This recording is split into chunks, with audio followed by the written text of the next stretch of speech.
So in my previous video, we have covered the service-oriented analysis life cycle phases. Then we have covered the service-oriented designing life cycle phases. Then we have covered the case study based on timesheet submission process. And then we have seen the prototyping approach. And after the prototyping approach, I have finalized few entity-centric business services. And today I'm going to show you that how to develop these entity-centric services using ASP.NET. So let us start the development process of developing the entity-centric services using ASP.NET. So it's a part 3. I have already recorded part 1 and part 2 of service oriented analysis and designing. If you have not visited, please visit and then see this particular video. So here I'm directly showing you the development of entity centric services using the ASP.NET service. So from my analysis and designing, I have just I have retrieved this entity centric business processes. The first entity involved in our timesheet submission process is the invoice, and the operation performed on this invoice service is get billed hours. So today I am showing you how to develop the invoice service, and in that invoice service we are writing one method called get billed hours. So on invoice table I am performing the operation of retrieving the bill details, billed hours. Then the second entity involved in this entity-centric business service is timesheet service. And in that timesheet service, I'm retrieving timesheet service with the help of different operations. So I have finalized the operations on timesheet services, get recorded hours, get overtime hours, and get authorization. So here in prototyping approach, we have already seen the database structure, the database, then the table structure, then the internal linking of the table. So here some testing records. So here you just create the entity, you insert the record as per our prototyping approach and just start the development. So third entity I have considered here as an employee entity, and only one method is used on this employee entity. So get weekly hour limits. So get weekly hour limits, and the operations perform on employee entity is what get weekly hour limits. So let us see how to so in prototyping approach we have seen the table structure and some dummy records. So I am going little bit ahead of that prototyping approach. So development, so in development you use same record, same table structure. So here I am creating three different tables using SQL Server. So let us see the procedure of the tables. So I have already created the table. I have already created the service. I'm just showing you the procedure.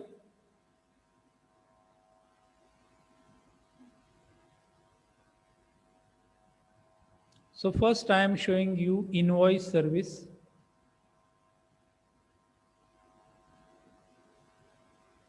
So first I am showing you invoice service. So how to create the services? I have already developed the videos of creating the web services, SOAP-based services in using ASP.NET. If you have not visited, please see. So see here, I'm just explaining you the prerequisite is we have seen already, we have finalized the database, and in that database the tables. So I have created here three different tables, employee table,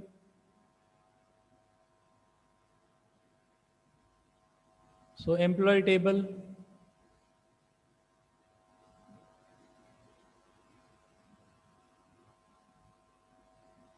So employee table, then invoice table. Currently, I'm using the invoice table, and then timesheet table. So three tables I have already created. I have already added few records. So let us first see the records. What record I have filled inside. So same record, what record we have tested using the prototyping approach.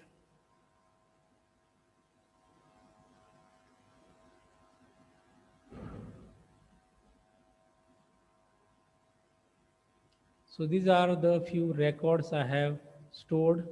Please see the data type also, all the integer data types. Miss employee, see the data types I'm showing you. So the employee ID, employee name, address, weekly hour limit, employee category. So these are the attributes and data types and attributes. And I have added few records for testing purpose. So the first table, then second invoice table, I have added few records inside the invoice table. So these are the records I have used for invoice table. And the third thing is timesheet table. In timesheet table, let us see the records inserted in timesheet table. So same record I have taken from the prototyping approach. So I'm closing the records.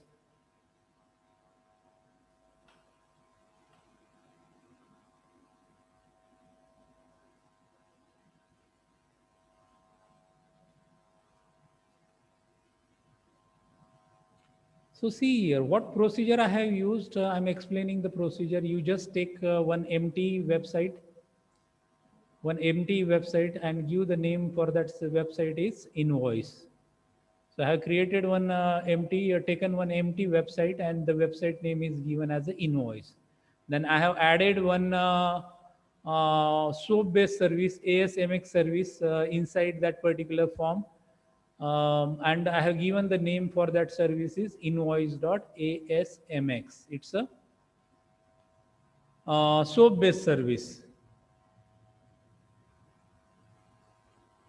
So it's a SOAP-based service.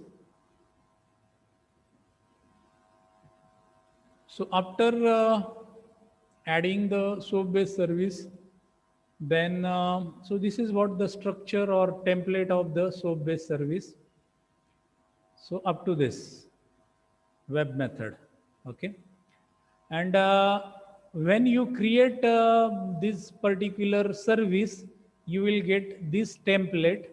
After that, I'm retrieving the data from invoice table. So you required database connectivity.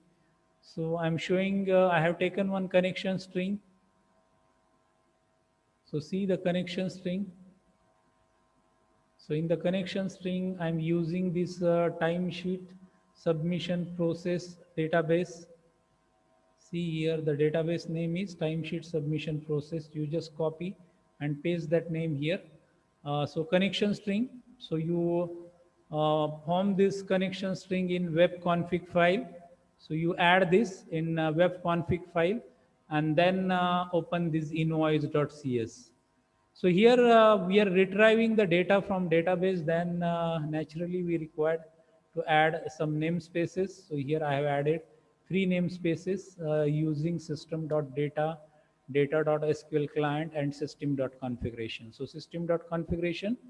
So configuring the uh, database connectivity, SQL client retrieving the record, and system.data. So using the database. So these three different namespaces you required. And then I have added this particular method. So this method is what related with data table. So I have assigned the public method data table, and here my purpose is get billed hours. So from invoice, so from a timesheet, um, uh, from invoice you retrieved the this particular method. So method name is get billed hours. So see here, billed hours. How these billed hours are again retrieved from the invoice table. So connection string, then connection string mention in one variable, con variable. Then SQL command is used for retrieving the record. And here we are retrieving the invoice record using timesheet ID. So I'm retrieving some attributes from invoice table where timesheet ID, and I'm passing the timesheet ID. So here integer timesheet ID is taken and connection string. And the rest is SQL adapter, then the data table, and filling the records inside the data table and returning the data table and showing the record. So this is what the normal way of retrieving the record from the table using data table command. And here I have just used the web method so that it will generate the WSDL file for this particular method. So this is what the procedure of creating the web service, invoice service, and in that invoice service, one method I have added, and the method name is get build hour. So let us execute this invoice service first. So in invoice service, we are retrieving the build hours data with the help of timesheet. So we are passing the timesheet ID. So total 5 to 6 timesheet ID I have created. And from that timesheet ID, so total 6 ID I have passed. And from that 6 ID, so let us retrieve the record with the help of any one ID. So you just pass any one invoice ID. So you will get the required, the output is what? You will get invoice ID, timesheet ID, etc. So I am showing to you that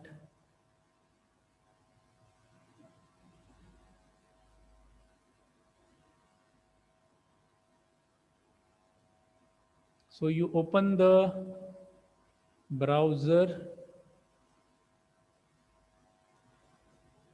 So you open the browser for executing the web service. And before that method, we have written that web method. We have converted a normal method into web method so that we'll get the WSDL file. So this is what the output of invoice. Service description gives you the WSDL. So this is the WSDL file, invoice.asmx.WSDL file. So WSDL file is again generated, and our service is running on this particular location. So just come back. So here one method, the service name is invoice, and the method entity centric service we have developed, and the method name is get build hours. So this get build hours based on what? The timesheet ID. So there are different timesheet ID 1 to 6. You just pass any timesheet ID for invoking this particular service. So this particular service invoke the record in XML format. So data table I have used. So output you have received in table format. So invoice ID, timesheet ID, and hours billed I have retrieved. So the invoice ID is 1, timesheet is 1, and hours billed are 8. So you compare these hours billed with the recorded hours of timesheet table. So here, this is what the first entity-centric service. So let us see the next service is again based on timesheet. So I'm showing you timesheet service.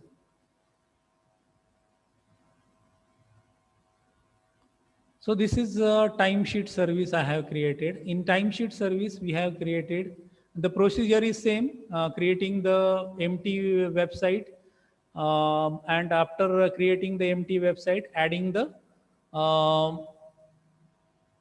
web service, soap-based service, and the name of that soap-based service is given as timesheet.asmx.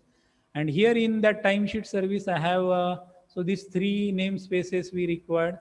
So you just provide these 3 namespaces plus you provide the database connection. So connection string, just copy that connection string from the previous invoice to here. So this is what the database connection. And here I have written some methods. The first method is what?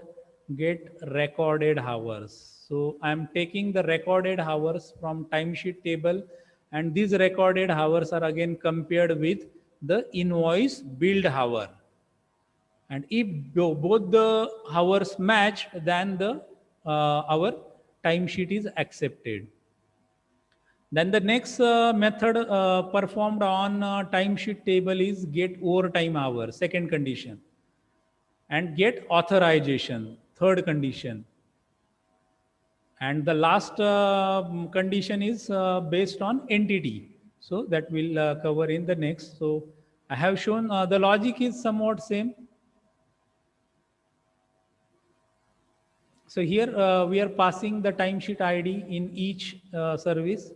So timesheet ID wise, we are retrieving the recorded hours, overtime hours, and authorization. So let us execute this particular service. So this service is again includes the three different methods. So get recorded hours, get overtime hours, and get authorization. So three different methods I have created, and I'm just showing you the execution.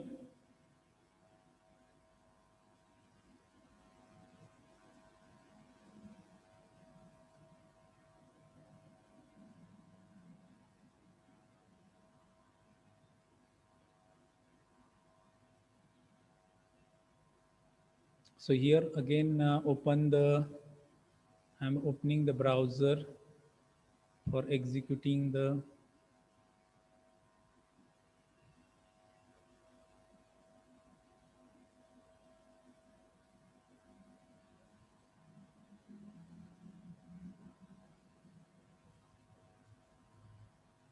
So I'm executing the timesheet service, and in that timesheet service we have created three important methods which are used in our timesheet submission process. The WSDL is only one WSDL, but methods are three. So see here, this is the WSDL document, and this WSDL document contain all the three methods. All the three methods: recorded hours, overtime hours, and authorization. So one WSDL and three methods. So get authorization. Get authorization. Authorization, we required. See the record number 2, 3, and 4. So timesheet 2, 3, 4 is again in that timesheet the recorded hours, overtime hours is there. So see here, recorded hours or overtime hours. So the first method is what? Get authorization. In case of authorization, so timesheet 2, employee ID 2, the task performed, maintenance task performed on this particular date, and he has performed overtime 1, and the customer given the authorization. Yes, so accept the timesheet. So get authorization is one of the method. So I am showing you another method. Get overtime hours. Get overtime hours. So I am taking the timesheet number 3, 2, 3, and 4 timesheet IDs are again having the overtime hours. So see here, the employee ID 3, he performed the task in this particular date, and the overtime hour is 1. Here we have not taken the authorization, yes or no. Here, this method is just for getting the overtime hours. So one overtime hours is again there in this particular test. Then let us execute one more method, get recorded hours. So get recorded hours for 4 number, timesheet 4.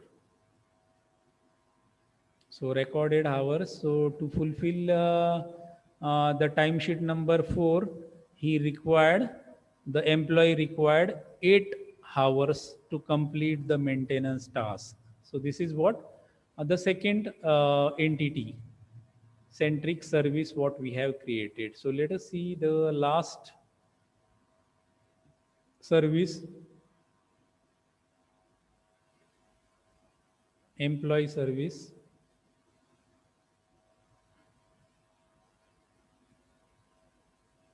So creating the employee service. So employee table, and I have created employee service. The rest is as it is. Database connections you required. And here I have added one method, get weekly hour limit. But here in employee table, these are the fields. So here in timesheet ID, the employee in timesheet table, employee ID is there.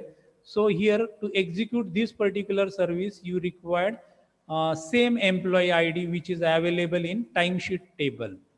So here I'm passing the timesheet employee ID, same employee ID I'm passing here.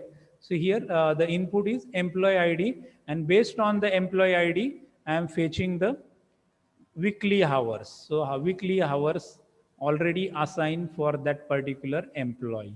So here the employee ID I'm passing, and I'm retrieving the employee ID, name, weekly hour limits from the database. So let us execute this.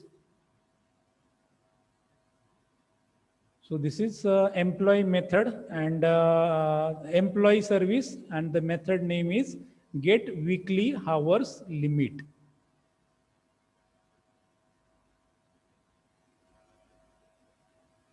So three different entity centric services we have seen today. The first is invoice, second is timesheet, and the third I am showing you as a employee service. So let us open the browser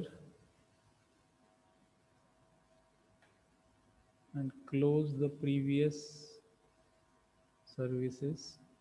So here I am executing the employee service, and the method name is get weekly hours limit.